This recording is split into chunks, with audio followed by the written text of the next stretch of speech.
ça s'est déclenché à une rapidité pas possible depuis la chambre qui se trouve là-bas. Voilà, c'est là que ça a fait. Et depuis l'extérieur, on a vu, comment dire, embrasé d'une manière, d'une rapidité incroyable. 30 secondes. Le temps pour l'incendie de ravager un appartement et endommager 2 autres dans cette copropriété très dégradée. Les locataires, heureusement, n'étaient pas dans leur appartement au moment du drame. Monsieur Koch, lui, était dans la cour et a pu prévenir les secours. Très investi dans la réhabilitation de la copropriété, il revient régulièrement sur les lieux avec l'équipe du syndic Relais Habitat. Objectif, lutter tous ensemble contre les marchands de sommeil. Ici, il y a beaucoup de marchands de sommeil. Donc, il n'y a pas que ici, et il y en a d'autres. De ce propriétaire-là en particulier, il y a plusieurs appartements dans cette copropriété. Il a 6 appartements qui sont complètement dégradés et il les loue à des personnes qui sont fragiles. Il n'y a aucun contrôle dans les appartements. Il ne fait pas de travaux, il ne paye pas ses charges. Apparemment, ça a disjoncté et comme le tableau électrique n'est pas en norme, ça a pris. L'appartement appartient à un marchand de sommeil bien connu en Seine-Saint-Denis. Il a déjà fait l'objet d'une condamnation à Aubervilliers. 100 000 € d'amende et une peine de 2 ans de prison ferme. Ici, pourtant, à Saint-Denis, il continue à louer des appartements insalubres à des prix exorbitants et à mettre en danger locataires et la copropriété dans son ensemble.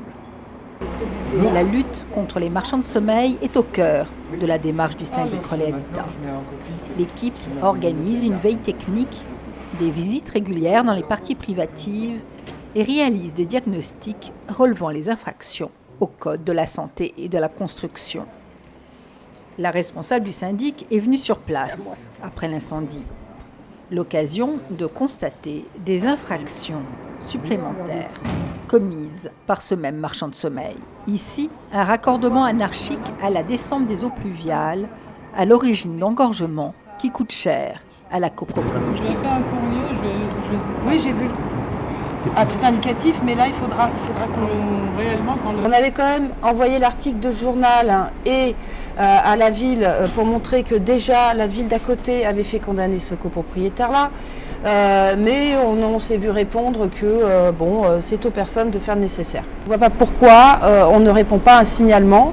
Dans cette copropriété, près d'un tiers des appartements sont détenus par des marchands de sommeil. 4 marchands de sommeil louent une quinzaine d'appartements à une quarantaine de personnes précaires. En tout cas, ici à Saint-Denis, le problème, c'est que on a beau faire appel et faire des signalements au service d'hygiène de la ville, le service d'hygiène nous répond que c'est aux locataires ou aux occupants concernés de se rapprocher du service d'hygiène pour se plaindre de leurs propriétaires. On sait que ces gens n'ont pas le choix et on leur demande que ce soit eux qui fassent ces démarches. Il y a quand même des structures comme nous qui sont capables sur le terrain de faire la veille technique et de repérer. Il faut faire confiance aux partenaires. Dans la loi, c'est les habitants ou toute personne qui a constaté l'insalubrité et le fait qu'on a bien affaire à un marchand de sommeil. Un marchand de sommeil, c'est une personne qui loue un logement insalubre à des prix exorbitants. Point.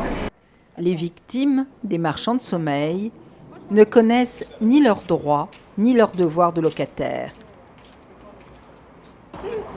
C'est hier qu'il fallait jeter ça. Pas aujourd'hui. Ici, un dépôt sauvage de matelas dans la cour. On va vous donner la date pour plus jeter dans la cour. Heureusement, certains copropriétaires mobilisés font avancer la lutte contre les marchands de sommeil. Marchands de sommeil et locataires fragiles, difficultés de collaboration avec certains partenaires institutionnels, un vrai parcours du combattant pour l'équipe du syndic Relais Habitat dans la lutte contre les marchands de sommeil. Le redressement des copropriétés en dépend.